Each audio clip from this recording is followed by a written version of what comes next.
Wanted to join a gym to get healthier, but my wife said, "You'll embarrass our whole family, people will think I'm married to a monster. Just lose weight at home where nobody has to see you."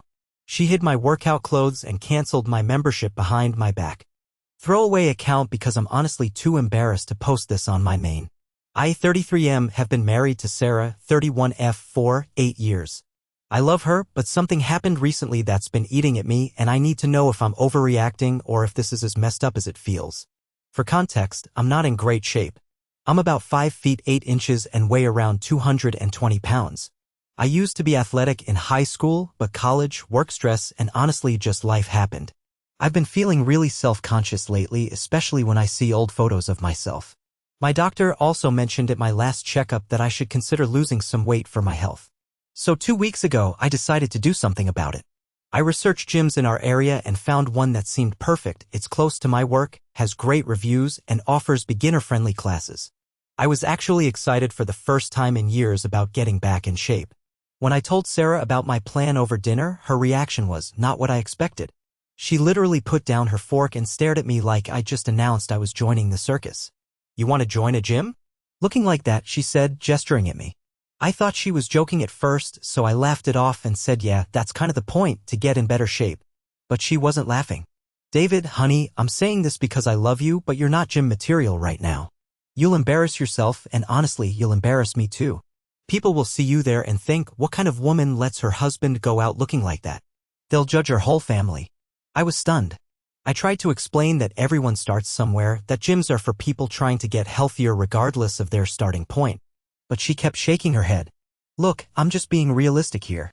You're not exactly easy on the eyes right now. Your stomach hangs over your belt, you get winded walking upstairs, and don't even get me started on how tight all your clothes are. If you want to lose weight, just do it at home. Get some YouTube videos or something. That way nobody has to see you until you're actually presentable." The worst part? She said all of this in the sweet, caring voice like she was doing me a favor by being honest. I went to bed that night feeling like absolute garbage. But I thought maybe she'd had a bad day at work or something, so I decided to sign up for the gym anyway. I figured once I started making progress, she'd see that I was serious about this. Wrong. The next morning, I couldn't find any of my old workout clothes. When I asked Sarah about it, she said she'd cleaned out the closet and donated anything that was too ratty to be seen in public. This included my college t-shirts that I was planning to work out in.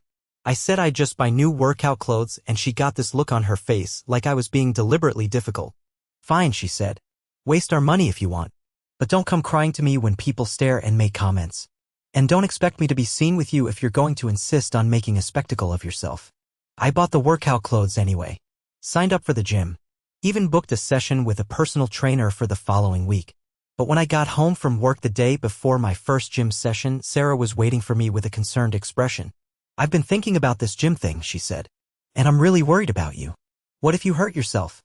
You're not used to exercise anymore. What if you have a heart attack or something? I called and canceled your membership. I also canceled that trainer appointment. I'm just looking out for you, baby." I lost it. I mean, I didn't yell or anything. I'm not that kind of person, but I told her she had no right to cancel my membership without asking me. That I'm a grown man who can make his own decisions about his health. She started crying. Said she was just trying to protect me, that she loves me too much to watch me humiliate myself.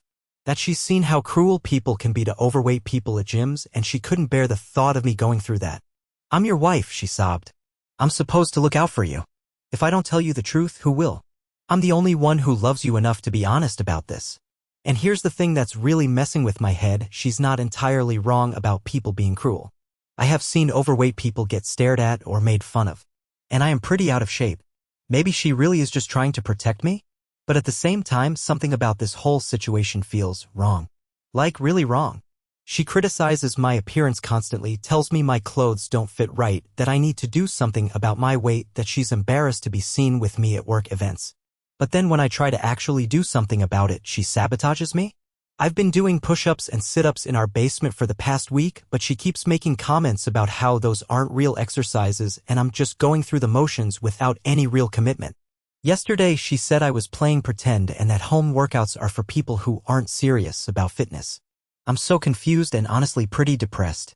I feel trapped. Like I can't win no matter what I do. My buddy Mike at work suggested I just sign up for a different gym and not tell her, but that feels wrong too. We're married, we shouldn't be keeping secrets about major decisions. But I also can't shake the feeling that something is really off about her behavior. Is this normal?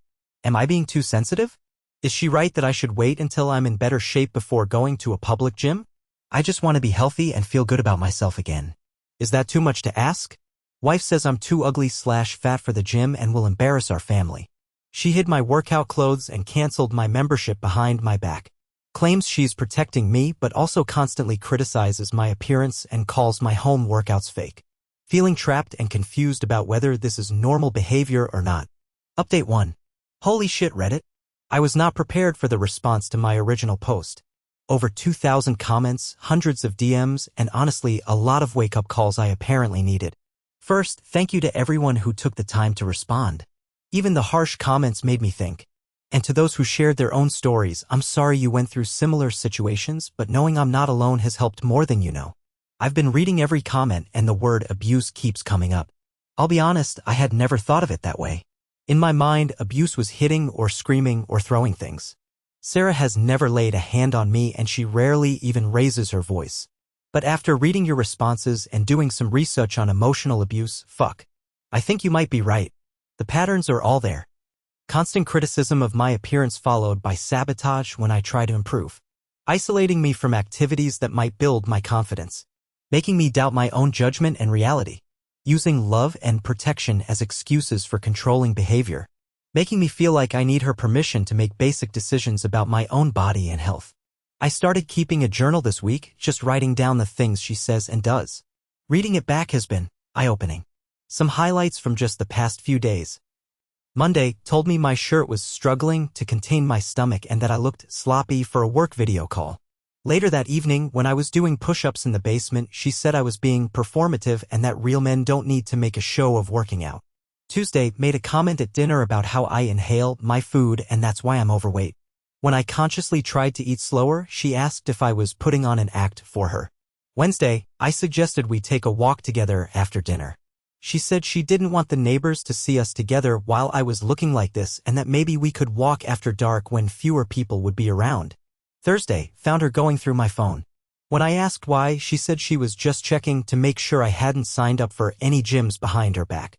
Said she was worried about me making impulsive decisions. Writing this stuff down made me realize how fucked up this has become. And it's not just about the gym thing, this pattern exists in other areas too.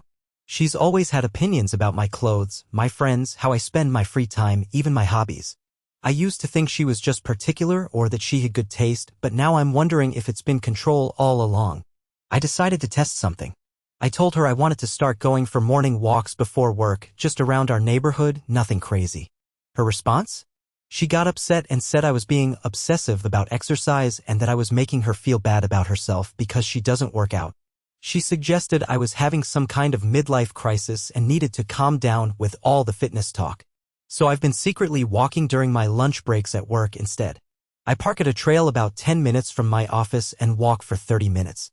It's not much, but it's something and honestly, it's the best part of my day. I feel like I'm doing something positive for myself for the first time in years. But here's the thing that really got to me. Yesterday, a coworker named Jennifer came with me on my lunch walk. She's also trying to get healthier and we've been chatting about fitness goals. Just a friendly collegial thing. But when I got home, Sarah immediately asked why I seemed different and energetic. When I mentioned I'd been taking walks at lunch, she got this look on her face that I'd never seen before. With who? She asked. When I mentioned Jennifer, Sarah's whole demeanor changed. She started asking all these questions. Was Jennifer single? Was she attractive? What did we talk about? Why hadn't I mentioned her before? Then she said she was uncomfortable with me spending alone time with another woman and that it was inappropriate for married men to exercise with female colleagues. The conversation ended with her crying and saying she felt like I was changing and pulling away from her and that she was scared I was going to leave her once I got in shape. She made me promise not to walk with Jennifer anymore. I agreed in the moment because I hate seeing her cry, but afterwards I felt sick about it. Jennifer is just a friend and the walk was completely innocent.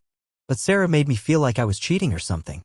This is when it really hit me. She doesn't want me to get healthy because she's afraid I'll leave her. Or maybe she's afraid I'll gain confidence and start standing up to her more. Either way, keeping me down serves her interests, even if it hurts me. I've been thinking about what to do next. Some of you suggested couples therapy, and I think that's a good idea. I found a therapist who specializes in relationship issues and has an opening next week. I'm going to suggest it to Sarah tonight. Others suggested individual therapy for me, and honestly, I think I need that too. I need to figure out how I got to this point and why I've been accepting this treatment for so long. The hardest part is that I still love her. When she's not being critical or controlling, she can be sweet and funny and caring. We have good memories together.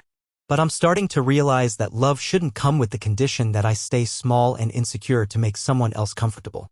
I'm scared about what comes next, but for the first time in a long time, I feel like I'm seeing the situation clearly. That has to count for something, right? We'll update again after I talk to her about therapy. Update 2. I honestly don't know where to start with this update. The past week and a half has been the most intense period of my life, and I'm still processing everything that's happened. First, the therapy conversation did not go well. At all. When I brought up couples counseling, Sarah's immediate response was to ask what she had done wrong. I tried to explain that it wasn't about blame, but about improving our communication and working through some issues together. She kept pushing for specifics, so finally I mentioned that I felt like my attempts to get healthier were being discouraged.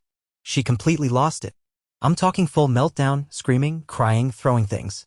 She accused me of ganging up on her with strangers and said I was trying to make her look like the villain. She said if I thought she was such a terrible wife, maybe I should just leave. This is what I get for caring about you, she screamed. For trying to save you from embarrassing yourself. You want to go make a fool of yourself at some gym? Fine. But don't expect me to pick up the pieces when reality hits you. Then she said something that I can't get out of my head. You think some therapist is going to tell you you're right and I'm wrong? You think they're going to look at you and tell you you're gym material? Wake up, David. I'm the only person who's ever going to love you looking like that. The conversation ended with her storming out of the house. She stayed at her sister's place for 3 days. While she was gone, I did a lot of thinking. And I called my older brother Tom, who I haven't talked to in months. We used to be close, but Sarah always found reasons why I shouldn't visit him or why he shouldn't come over. He's a bad influence, or he drinks too much, or he's going through his own problems and doesn't need ours dumped on him too. Talking to Tom was illuminating. He told me he and his wife had been worried about me for years but didn't know how to bring it up. He said Sarah had always been cold to him and his family and that he'd noticed I'd become more withdrawn and apologetic over the years. You used to be confident, man, he said. You used to have opinions and make jokes and take up space. Now it's like you're constantly apologizing for existing. He offered to let me stay with him for a while if I needed space to figure things out. Just knowing I had that option made me feel less trapped. When Sarah came back home, she was in full apologetic mode. Crying, bringing me my favorite dinner, telling me how sorry she was for overreacting. She said she'd been thinking about everything I'd said and that maybe couples therapy wasn't such a bad idea after all. I just love you so much, she said. Sometimes I get scared that I'm going to lose you and I don't handle it well. I know I can be protective, but it's only because I care. For a moment, I almost fell for it. This was the Sarah I fell in love with, vulnerable, sweet, seemingly self-aware. But then she said something that made my blood run cold. I've been thinking about this whole gym thing too. And you're right, you should be able to exercise if you want to. But maybe we could compromise? There's a gym in the next town over, about 45 minutes away. That way you can work out, but we don't have to worry about running into anyone we know. Would that work? The next town over. 45 minutes away. So I could exercise, but only if it was completely hidden from our community, our friends, our neighbors. Only if she could maintain the illusion that her husband wasn't someone who needed to work on his fitness. That's when it really, truly hit me. She wasn't sorry about trying to control me. She was sorry she'd been caught. And now she was trying to find a more subtle way to continue the same behavior. I told her I needed to think about it. That night, I made a decision that scared the hell out of me but felt absolutely necessary. I signed up for a gym. Not the one 45 minutes away, but the original one I'd wanted to join. The one 5 minutes from my office. I also made an appointment with a therapist, not for couples counseling, but just for me. I didn't tell Sarah about either decision. My first gym session was 3 days ago. I was terrified walking in there, but the staff was incredibly welcoming. My trainer, Marcus, is this really encouraging guy who used to be overweight himself. He didn't judge me or make me feel like I didn't belong. He just focused on where I was starting from and where I wanted to go. And you know what? Nobody stared. Nobody laughed. Nobody seemed to give a shit that I was out of shape. There were people of all fitness levels there, all just trying to work on themselves. I've been 3 times now, and each time I feel a little stronger, a little more like myself. Not just physically, but mentally. Like I'm taking control of my life in a way I haven't in years. The therapy appointment is tomorrow. I'm nervous, but I know I need it. I need to understand how I got to this point and how to make sure I never get here again. Sarah still doesn't know about any of this. I've been telling her I'm working late or have errands to run. I know I'm lying, and I know that's not great, but I also know that if I tell her the truth, she'll find a way to sabotage it again. I need to get stronger mentally and physically before I can handle that confrontation. Some of you might think I'm being cowardly by not being direct with her, and maybe you're right. But for now, this is what I need to do to protect my own well-being. I'm done setting myself on fire to keep someone else warm. I don't know what's going to happen with my marriage. Part of me still hopes we can work through this, but I'm starting to accept that might not be possible. Sarah's reaction to my attempt at healthy change has shown me something about her that I can't unsee. What I do know is that I deserve to feel good about myself. I deserve to work on my health without someone tearing me down. I deserve to have people in my life who want to see me succeed, not people who need me to stay small to feel secure. For the first time in years, I feel like I'm moving in the right direction. It's scary as hell, but it also feels like I'm finally waking up from a really long, really shitty dream. We'll update after my therapy session and once I figure out my next steps with Sarah. Final update.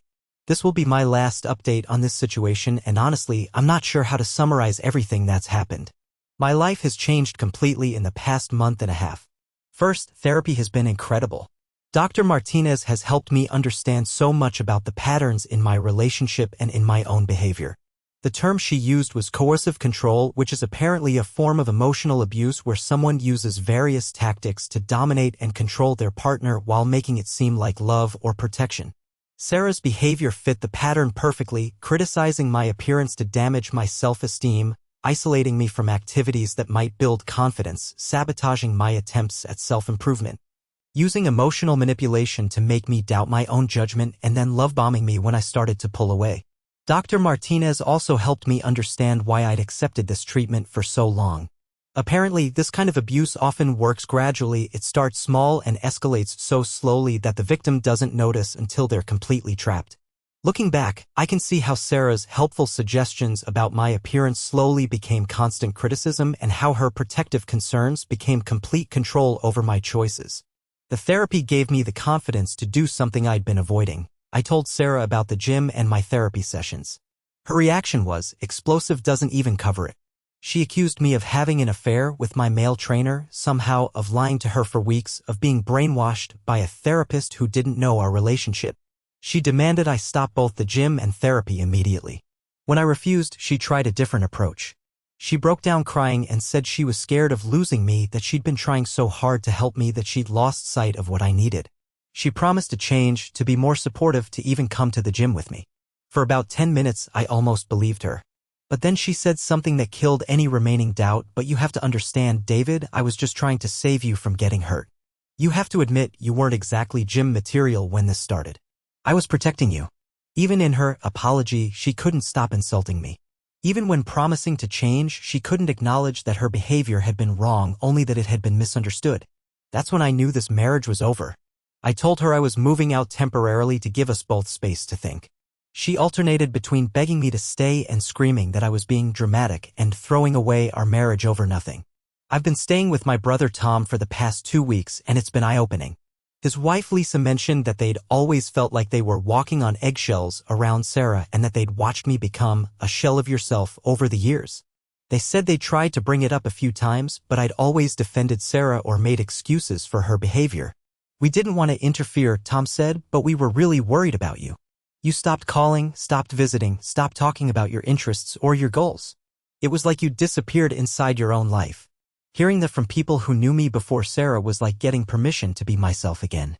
The gym has become a huge part of my recovery. I'm down 15 pounds, but more importantly, I feel strong in a way that has nothing to do with physical fitness. Marcus, my trainer, has become a real friend, and I've met other people there who are also on their own health journeys. It turns out gyms are actually incredibly supportive communities. Who knew? Sarah has tried various tactics to get me back. She sent flowers to my office, shown up at the gym, she was asked to leave when she started causing a scene, and even called my boss to tell him she was worried about my mental health and thought I might need time off. That backfired spectacularly. My boss just asked if I needed any resources or support, and when I explained I was going through a difficult divorce, he was completely understanding. The word divorce still feels strange to say, but that's where this is heading. I've consulted with a lawyer, and we're moving forward with filing papers. Sarah's behavior has actually gotten worse since I moved out. She's been telling people that I abandoned her, that I'm having a midlife crisis, that the therapist has poisoned me against her. She's even suggested to some of our mutual friends that I might be having an affair. Most of our friends have been supportive once they heard my side, but a few have said they don't want to get involved or that we should work it out. I understand not wanting to take sides, but it's been painful to realize that some people I considered close friends are willing to overlook abuse to avoid discomfort. The hardest part has been grieving the relationship I thought I had. I keep remembering good times with Sarah and wondering if I'm making a mistake. But Dr. Martinez helped me understand that abusive relationships often have good moments. That's part of what makes them so confusing and hard to leave. The question isn't whether there were good times, she said. The question is whether the overall pattern was healthy and whether it can change. Based on Sarah's reaction to your attempts at growth, what do you think? She was right. Sarah had every opportunity to support my health journey, to celebrate my progress, to work on our issues together. Instead, she doubled down on control and manipulation. That tells me everything I need to know about her priorities and about the future of our relationship. I'm not going to lie, this has been the hardest thing I've ever gone through. There are days when I feel incredibly sad and lonely and unsure about everything. But there are also days when I feel more like myself than I have in years. Yesterday, I ran a 5K. Not fast, and I had to walk parts of it, but I finished. A year ago, I couldn't have done that. 6 months ago, Sarah would have found a reason why I shouldn't even try. I'm also rediscovering interests and friendships that I'd let fade. I joined a hiking group. I'm learning to cook properly. I've reconnected with college friends. I forgot how good it feels to have people in your life who genuinely want to see you succeed. To anyone reading this who sees themselves in my story, it's not normal for someone who claims to love you to consistently tear you down. It's not protective for someone to sabotage your attempts at self-improvement. It's not love when someone needs you to stay small and insecure to feel comfortable. You deserve better. I deserve better. It took me way too long to realize that, but I'm grateful I figured it out before it was too late. The divorce should be finalized in a few months. I'm looking at apartments and planning a future that, for the first time in years, feels entirely my own. It's scary, but it's also exciting. Thanks to everyone who commented on my posts and shared their own stories. This community helped me realize I wasn't crazy, I wasn't overreacting, and I wasn't alone. Sometimes that's all someone needs to find the strength to change their life. If you're in a similar situation, please consider talking to a therapist or calling a domestic abuse hotline. What I experienced was emotional abuse, and it's just as serious as physical abuse. You don't have to live that way. I'm going to close this account now and focus on building my new life. But I'll remember the kindness of strangers on the internet who helped me see clearly when I couldn't see at all. Take care of yourselves, Reddit. And remember, you're worth fighting for.